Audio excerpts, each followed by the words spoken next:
Wake me when it's over.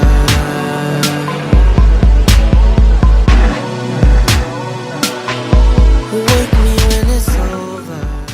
Hey everybody, I'm Alexis, or Landings with Lexi.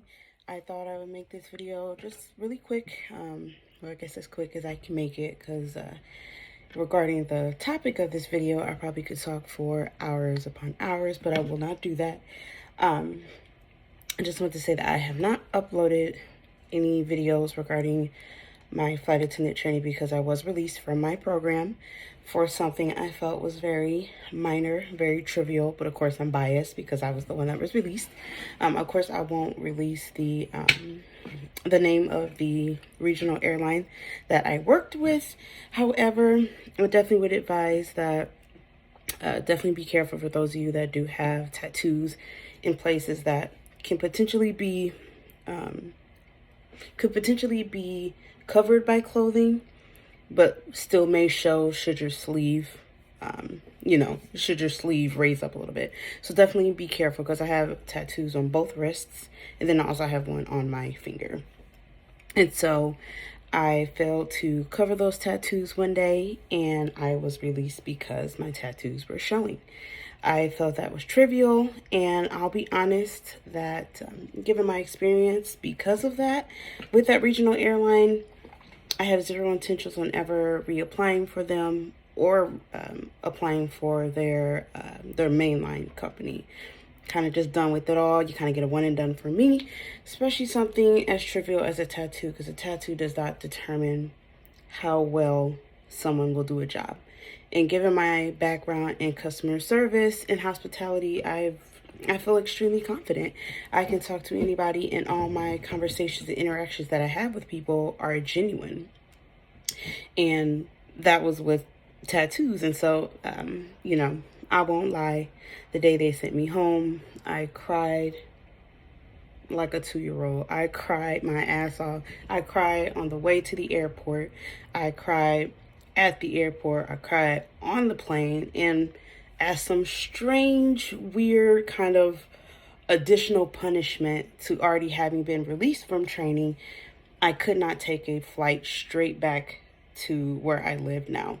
For whatever reason, they sent me to one state 3 hours west of where I was, and then sent me home, which was another 2.5 to 3 hours. So I got released in the morning, and I did not get home until 11 p.m., which kind of felt like another slap in the face, or kind of like a middle finger. And I was not given another opportunity. So there was another lady that had gotten released maybe about a couple of days before I had gotten released, and they gave her an opportunity to start again, or to participate in the next upcoming class, which they did not offer me, which was all right though, because if they had offered me, I would have respectfully turned them down. Because if a company can't respect the fact that I have tattoos, they're not offensive, they're not promoting any personal agendas or anything like that. And so when I felt as if they were kind of attacking me for having tattoos, I kind of just was done with them. In a world where you think we've come so far, however, we haven't come as far as I think we all would like to think that we have. Tattoos don't determine a person's abilities. Because if you were sick and you needed a doctor, your doctor comes in with sleeves, tattoo sleeves, but they have the answer or the solution. They have the answer to your problem. It doesn't matter if they have tattoos or not, if they can provide that service for you. So that was my thinking.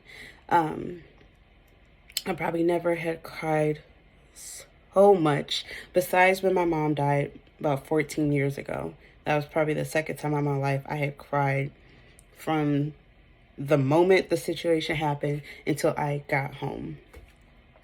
And it just was a lot. It just was a lot. I just kind of felt slighted, because I'll be honest, there was a girl in my class that had already gotten a point because she was late. They let her stay. Then she was asleep the same day I got released. She was asleep in the front row, but somehow having tattoos was much more egregious than missing out on instruction. but then again, I don't make the rules. So, you know, you have to take the wins with the losses, the good with the bad. That was my bad.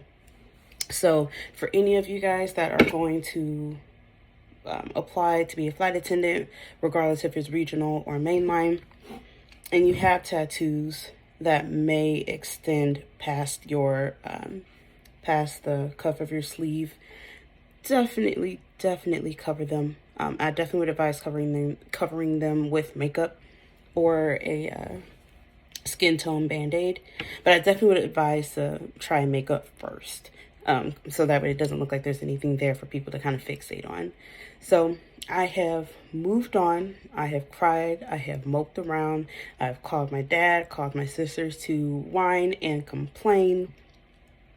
And that was maybe about 2 or so weeks ago.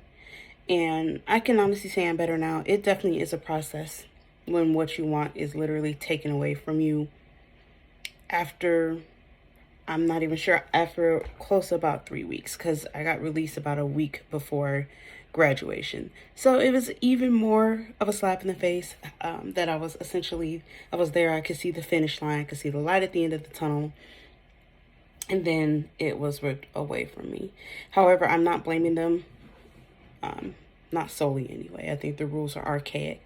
But, you know, it definitely was my fault. I should have covered them. But when you have tattoos and they're small, it's kind of out of sight, out of mind. I don't think about them. They're kind of just there. So it wasn't anything I was doing to be non-compliant. It wasn't anything that I was doing to blatantly disregard the rules. It just was not something in the forefront of my mind when studying and trying not to fail was, you know, was at the front of my mind each and every day, and each and every night before I went to sleep.